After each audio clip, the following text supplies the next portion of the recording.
आज़ाद बोल इंडिया आप देख रहे हैं, आपका खैर मकदम है। आपके साथ में आदिल खान आज़ाद। क्या इब्राहिम रईसी प्रेसिडेंट ऑफ ईरान या फॉर्मर प्रेसिडेंट ऑफ ईरान जो अब इस दुनिया में नहीं रहे, उनके हेलीकॉप्टर को निशाना बनाया गया है और इसके लिए क्या स्पेस लेज़र किरणों का इस्तेमाल किया गया है? क्या इब्राहिम रईसी की मौत से अमेरिका और इजराइल का कुछ लेना देना है? खबरें आई, एलिगेशंस हैं और बड़े, और हमारा इससे इंडिया का लिंक है जो मैं आपको बताने जा रहा हूं। इसे नकारा नहीं जा सकता।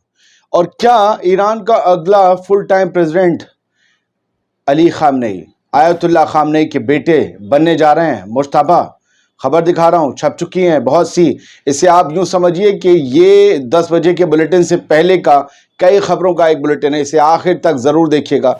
पहले तो वो तस्वीर देख लीजिए जिसके बारे में क्लेम किया जा रहा है कि ये इब्राहिम रईसी की और उनके साथ गए लोगों की आखिरी तस्वीर है।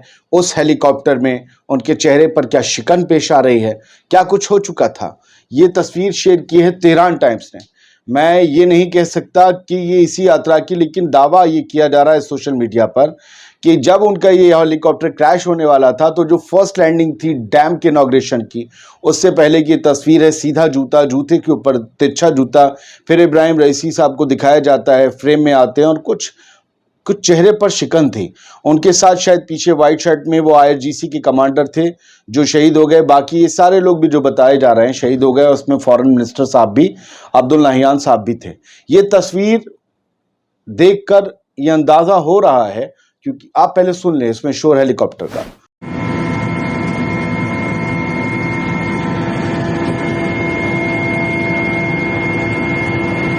तो ये हेलीकॉप्टर के अंदर की तस्वीर है। जो हेलीकॉप्टर में एयरक्राफ्ट में बैठे होंगे उन्हें सबको पता होगा ये कौन सा शोर है।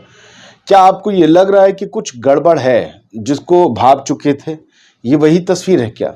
चलिए हम बढ़ते आगे। जब इसकी और शिनाख्त हो जाएगी तो और बड़ी तस्वीर आ जाएगी तो मैं आपको जरूर बताऊंगा। Was Raisi's helicopter sabotaged? क्या तोड़फोड़ हुई है उनके हेलीकॉप्टर में? तोड़फोड़ का मतलब है क्या मिसाइल मारी गई है?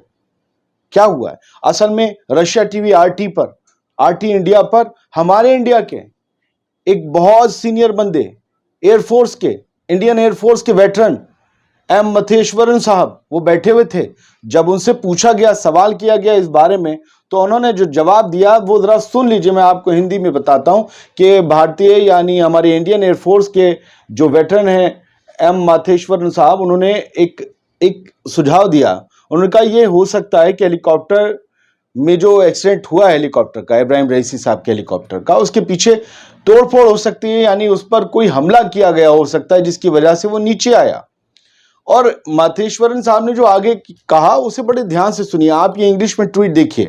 माथेश्वरन साहब ये कह रहे हैं कि इजराइल जिस तरीके से गजा में लोगों का कत्लेआम कर रहा है और बंद आंखों के साथ जिस तरीके से अमेरिका उसे इस बात की मंजूरी दे रहा है और ईरान जिस तरीके से इन दोनों चीज़ों की मुखालफत कर रहा था, बहुत मुमकिन है कि उनके हेलीकॉप्टर में तोड़फोड़ की गई हो, यानी उनके हेलीकॉप्टर पर हमला किया गया हो। ईरान का रोल हम जानते थे, पिछले महीने इजराइल को ठोका था। उसके बाद से ही इजराइल ने कहीं भी ईरान की एम्बेसी पर हमला नहीं किया, बिल्कुल लाइन में जामे में आ गए। लेकिन इसके अलावा और क्या हुआ? यमन के हाउथीजों या हिजबुल्लाह और लेबनान का, इन दोनों ने इतने मजबूत तरीके से हमले किए इजराइल पर कि हिल गए, और पता था इसके पीछे ईरान है। तो क्या ईरान को रोकने के लिए, स्पीड कम करने के लिए या एक वार्निंग देने के लिए यह हमला किया गया हो सकता है? माधेश्वरन साहब आगे कहते हैं कि जो इजराइल कर रहा है गजा में, उन्होंने इसका लिंक वहां से जोड़ दिया है। उन्होंने कहा in the context of what's happening in Gaza with the Israelis involved in various assassination attempts. इसके बाद उन्होंने कहा कि राष्ट्रपति की जो यात्रा होती है उसके जो पूरी व्यवस्था बनाई जाती है, जो योजना बनाने पर जो इकदाम उठाए जाते हैं, जो प्रिकॉशंस लिए जाते हैं, वो बहुत हाई लेवल के होते हैं। और उनको देखते हुए इस बात के जरा भी आसान नहीं है कि हेलीकॉप्टर कहीं कोहरे में खो सकता है। तो उन्होंने सीधा एक इशारा दिया है कि हेलीकॉप्टर हिट हुआ है। ईरान इसे क्यों छुपा रहा है? क्या ईरान ऐसे ही किसी एक्सीडेंट को, कथित एक्सीडेंट को अंजाम देगा ताकि टिट फॉर टैट हो जाए और नाम भी ना आए? क्योंकि अगर अभी एक्सीडेंट बता दिया हमला हुआ है और कोई और फिर दूसरे मुल्क का हमले में मारा गया, तो फिर ये होगा ये ईरान ने बदला लिया है। तो फिलहाल अभी तक इस جو پورا انسیڈنٹ ہوا ہے ابراہیم رئیسی صاحب کا، ایران نے اس بارے میں یہ نہیں بتایا ہے کہ کس وجہ سے ہوا، ایرانی حکومت نے. تو ہمیں انتظار کرنا ہوگا، یہ حملہ ہے، سازش ہے یا حادثہ ہے. اور ہمارے انڈین ایئر فورس کے ویٹرن نے کہا ہے تو ہمیں سمجھنا پڑے گا، یہ کوئی ایرانی نہیں کہہ رہا ہے. ڈیانا وائلس، انہوں نے ایک اور خدشہ ظاہر کیا ہے اور سوشل میڈیا پر یہ بھینکر طریقے سے ایکٹیو ہیں اور 73,000 سے زیادہ فالوور ہیں. انہوں نے کہا ہے کہ اگر کوئی نہیں کہہ رہا تو میں اس بات کو چیخ کر کہہ رہی ہوں کہ ایران کے پریزیڈنٹ کا ہیلی کاپٹر اسکائی سے، آسمان سے، انترکش سے اسپیس لیزر کے ذریعے گرایا گیا ہے. اب اس میں تو پتہ نہیں چلے گا، گولے بارود کا کچھ بارود کے نشانات تو ملیں گے نہیں. اسپیس لیزر کا کیسے پتہ چلے گا کہ اس پہ لیزر پڑی ہے؟ اور اتنی سیٹلائٹس ہیں امریکہ کے پاس، اسرائیل کے پاس بھی، کہ ہو سکتا ہے یہ ممکن، انہوں نے خدشہ ظاہر کیا کہ ہو سکتا ہے کہ ہیلی کاپٹر لیزر سے گرایا گیا ہو، اس کا بھی استعمال کیا گیا ہو اس طریقے سے پہلی بار یا دوسری بار زندگی میں، اتہاس میں، کہ اس سے بالکل ٹارگٹ، ایک تو جی پی ایس پورا سب کا پتا ہے کون کہاں سے اڑ رہا ہے، اور گرا دیا لے جا کر. تو یہ دو تھیوری تو چل رہی ہیں انڈین ایئر فورس کے ویٹرن کی طرف سے اور دوسرا ڈیانا کی طرف سے. ایک تیسری جو کامن بات آئی ہے اس کا باقاعدہ ایران کی طرف سے بیان آیا ہے کہ اس حادثے کے لیے بھی، اگر یہ حادثہ ہے، اس پورے انسیڈنٹ کے لیے، ایکسیڈنٹ نہیں، اس انسیڈنٹ کے لیے، اس گھٹنا کے لیے امریکہ ذمہ دار ہے. اور وہ کیسے ہے؟ کیونکہ جس ہیلی کاپٹر میں وہ سفر کر رہے تھے ابراہیم رئیسی صاحب، وہ 1960 کے زمانے کا تھا. اب امریکہ کیسے ذمہ دار ہو گیا؟ اصل میں اس ہیلی کاپٹر کا نام، جو ماڈل ہے، یہ بیل 212 ہے اور یہ 60 کے دشک کے زمانے کا ہے. اب 47-50 سال پرانا کوئی ہیلی کاپٹر ہوگا.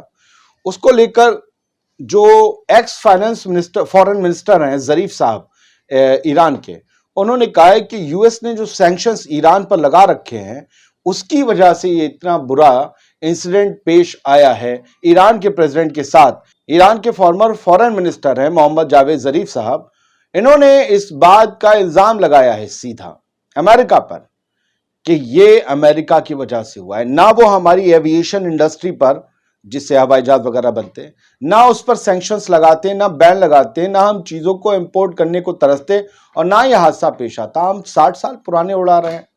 ایران بہت جلد اپنے ہیلی کاپٹرز بنا لیتا، ملٹری ہیلی کاپٹرز بھی بنا لیتا، ہیوی ہیلی کاپٹرز، جیسے اس نے سب مرین، جیسے اس نے شپ ڈیزائن کیا، ایئر کرافٹ ڈیزائن کر رہا ہے، جیسے میزائل بنائی، جیسے ڈرون بنائے ہیں. لیکن اس کے بننے سے پہلے یہ ہو تو گیا، تو اس وجہ سے انہیں سیدھا ذمہ دار ٹھہرایا جا رہا ہے. اب بات آیت اللہ خامنئی صاحب کے بیٹے کی، کیا وہ پریزیڈنٹ آف ایران بن سکتے ہیں؟ اور ان کا نام ہے مجتبیٰ 54 سال کے ہیں، مجتبیٰ خامنئی. اور اس بات کی خبر فوربس میں بھی چھپی ہے کہ does رئیسی's death pave way for Khamenei's son to be Iran's next آیت اللہ. ایک خبر یہ ہے کہ کیا وہ نیکسٹ آیت اللہ بنیں گے، خامنئی کے بیٹے.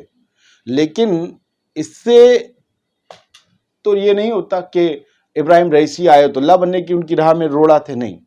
لیکن جو ماریو لکھ رہے ہیں وہ حوالہ ہے خبروں کا جو چھپی ہے مڈل ایسٹ آئی میں اور واشنگٹن انسٹیٹیوٹ میں، کہ کیا وہ نئے پریزیڈنٹ بننے والے ہیں. 54 سال کے ہیں مجتبیٰ خامنئی، یہ ان کی تصویر ہے اور یہ پولیٹیکلی بہت زیادہ ایکٹیو بھی ہیں. 2009 میں جب حکومت کے خلاف پروٹیسٹ ہو رہے تھے، اسے دبانے میں ان کا اہم رول تھا. اور یہ محمد احمدی نژاد جب وہ پریزیڈنٹ تھے ایران کے، ان کے دور میں بھی ان کو پریزیڈنٹ بنوانے میں ان کا سپورٹ ایک بہت بڑا رول بتایا جاتا ہے، سپورٹیو رول بتایا جاتا ہے. یہ وہ ایکسیڈنٹ کی جگہ ہے جو ایرانی نیوز ایجنسی تسنیم نے شیئر کی ہے، اور وہاں پر ان کا رپورٹر کھڑا ہوا، اور پیچھے آپ کو ملبہ دکھ ہی رہا ہوگا. یہ ویڈیو آپ میری آواز کے ساتھ دیکھ سکتے ہیں. وہاں IRGC اور باقی ریڈ کرسنٹ کے لوگ جمع ہیں، اور یہ سارا ملبے کی شکل میں ہیلی کاپٹر پھیلا ہوا ہے، یہاں پر پہنچا جا سکا. ایران میں اس وقت بے حد غم کا ماحول ہے. ایران میں عورتیں، آدمی سب رو بلک رہے ہیں. یہ کرنٹ رپورٹ نے جو ویڈیو شیئر کی، یہ سبھی لوگ ماتم میں ہیں. ابراہیم رئیسی اور جو عبداللہیان جو فورن منسٹر اور باقی لوگ جو مارے گئے ان سب کے غم میں. اور حزب اللہ نے بھی، ارنا نے بتایا ہے کہ حزب اللہ کے جو چیف ہیں، انہوں نے بھی، حسن نصر اللہ نے بھی ابراہیم رئیسی صاحب کے انتقال پر خراج عقیدت پیش کی ہے، اور انہوں نے بتایا ہے کہ مسلم امہ کے لیے तमाम आज़ाद ख्याल लोगों के लिए जो आज़ादी के साथ जीना चाहते हैं, रीढ़ की हड्डी के साथ जीना चाहते हैं, उनके लिए एक बहुत बड़े सदमे का मुकाम है। मैं अब जो है वो आपसे एक सवाल पूछता हूँ आखिर में कि क्या इब्राहिम रईसी के जाने से और अब्दुल नहियान, ये दोनों बड़े मुखर होकर गज़ा के हक़ में बोलते थे, इनके जाने से इतनी जल्दी क्या गज़ा की लड़ाई में जो रेजिस्टेंस फोर्सेस हैं, जिन्हें माना जाता है कि ईरान से सपोर्ट मिलता है, वो फोर्सेस कमज़ोर पड़ेंगी? आप जवाब दीजिएगा। सलामत रहिए, खुश रहिए। आज़ाद इंडिया आप ही का चैनल है, इसे आपका सपोर्ट, प्यार, मोहब्बत मिलता रहता है। हम आगे बढ़ रहे हैं, हल्के हल्के ही सही, कुछ ब्रेक लगा दिए गए हैं, लेकिन हम बढ़ रहे हैं जुर्रतों के साथ, हिम्मतों के साथ, आपकी दुआओं के साथ।